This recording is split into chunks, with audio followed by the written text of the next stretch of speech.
Check for kinked drain hose. Check behind the washer to ensure that the drain hose is not kinked or clogged.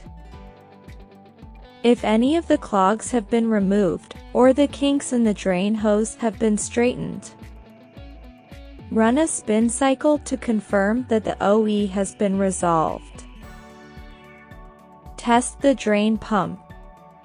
If the drain is not kinked, run a spin-only cycle to test the drain pump.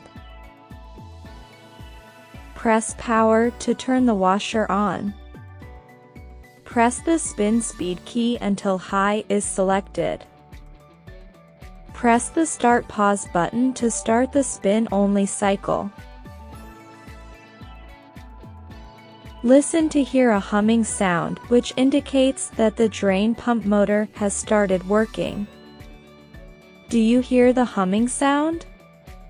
During the test above, a humming sound and possibly the sound of water draining will be heard for the first 15 seconds.